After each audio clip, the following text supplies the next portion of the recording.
Hello my dear friends, JEE advance 2020 का paper 2 का question number 10 है। ठीक है, 3D ज्योमेट्री का क्वेश्चन है और बहुत ही स्टैंडर्ड क्वेश्चन है जो कि हम लोग यहाँ पर में डिस्कस करेंगे। और इस तरह के क्वेश्चन आपको जेई मेंस में भी रिपीट होता है। ठीक है, कॉन्सेप्ट बिल्कुल सेम लगेगा जेई मेंस और जेई एडवांस में। बहुत ज्यादा डिफिकल्ट सवाल नहीं है और ये आपका मल्टीपल चॉइस क्वेश्चन है, मल्टीपल चॉइस। तो क्वेश्चन क्या है? Let alpha beta gamma delta real number such that alpha square plus beta square plus gamma square not equal to 0 and alpha plus gamma equal to 1। यानी alpha square plus beta square plus gamma square का value 0 नहीं है और alpha plus gamma equal to 1 है।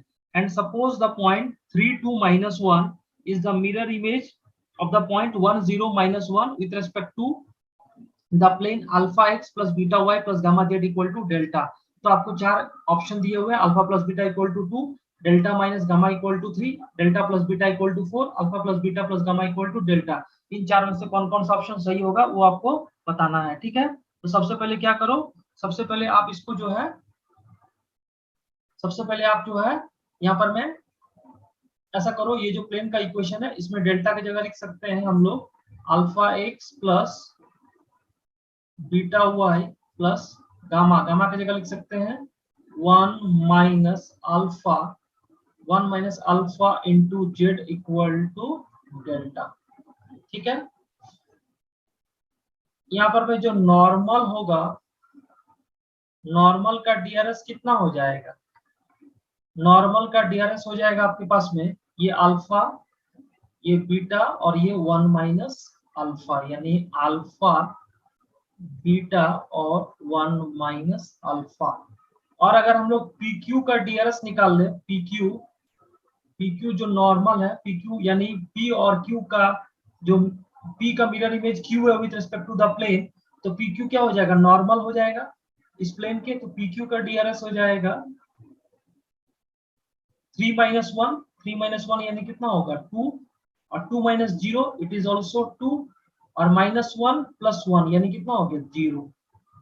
तो normal और PQ क्या हो जाएगा? पैरेलल, यानी नॉर्मल पैरेलल टू PQ। तो नॉर्मल अगर PQ के पैरेलल होगा तो रेशियो क्या होगा? इक्वल हो जाएगा, यानी alpha by 2 equal to beta by 2 equal to 1 minus alpha divide by 0। यहाँ से जब अपन सॉल्व करेंगे तो एक इक्वेशन मिलेगा अल्फा इक्वल टू बीटा, और इसको सॉल्व करेंगे तो कितना हो जाएगा? अब ध्यान से देखो, यहाँ से आ जाएगा आपको 1 माइनस अल्फा इक्वल टू 0, यानी alpha equal to beta equal to 1। Alpha beta का वैल्यू कितना हो गया? 1 के बराबर हो गया।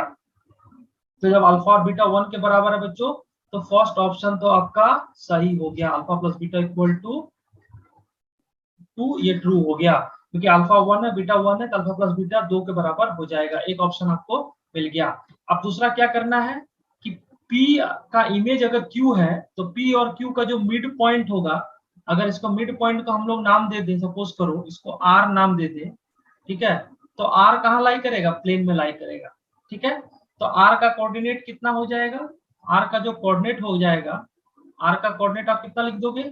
मिड पॉइंट फॉर्मूला लगा के 1 प्लस 3/2 यानी 2, 2 प्लस 0/2 यानी 1, और -1 यानी -1। ये R किसको सेटिस्फाई कर देगा? इस प्लेन को सेटिस्फाई कर देगा, तो रख दो इस प्लेन में। तो यहाँ पर मैं अल्फा इंटू एक्स के जगह कितना रख देंगे? 2 प्लस बीटा इंटू वाई के जगह रख देंगे 1 plus 1 minus alpha into -1 equal to कितना हो जाएगा? डेल्टा। तो यहाँ से आपको मिल गया, देखो 2 alpha plus beta, 2 alpha plus beta यानी अल्फा 1 बीटा 1, यानी 2 अल्फा प्लस बीटा कितना हो जाएगा? 3। तो 3 ये -1 या -1 प्लस अल्फा यानी +1 इक्वल टू डेल्टा। तो यानी डेल्टा का वैल्यू कितना हो गया? 3। डेल्टा का वैल्यू कितना हो गया? 3, यानी डेल्टा का वैल्यू आपको हो गया 3। ठीक है ना? अब आपको एक और रिलेशन दिया हुआ है बच्चों कि alpha plus gamma equal to 1। तो जब alpha plus gamma equal to 1 है तो यहाँ से गामा का वैल्यू कितना हो जाएगा 0, गामा का वैल्यू कितना होगा 0। तो आपको चारों मिल गया, alpha equal to beta equal to 1, delta equal to 3 and gamma equal to 0। अब चारों को मैच करके देखो कौन सा ऑप्शन सेटिस्फाई कर रहा है। तो देखो delta minus gamma equal to 3, delta minus gamma equal to 3, यानी डेल्टा का वैल्यू 3 है, गामा का वैल्यू 0, तो ये भी ऑप्शन सेटिस्फाई कर गया। ठीक है, क्या ये वाला ऑप्शन सेटिस्फाई कर रहा है? Delta plus beta equal to 4, ये सेटिस्फाई नहीं कर रहा है।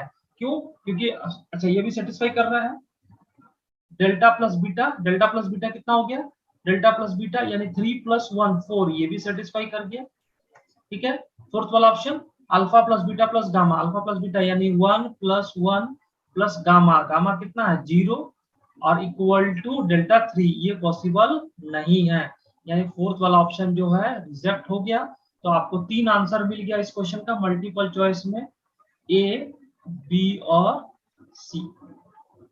बहुत ज्यादा इजी सवाल है बच्चों, आप इसके पैटर्न को देख लो। इस तरह का मिरर इमेज निकालने का सवाल, मिरर इमेज निकालने का सवाल जो है या तो प्लेन के रेस्पेक्ट में पूछेगा या तो स्ट्रेट लाइन के रेस्पेक्ट में पूछेगा। तो ये रहा इस क्वेश्चन का एक्सप्लेनेशन। आई होप आपको समझ में आया होगा। तो बच्चों अगर ये सेशन अच्छा लगा है तो इसको लाइक एंड शेयर जरूर कर देना। नेक्स्ट वीडियो हम लोग बहुत जल्द अपलोड करेंगे। Thank you my dear friends.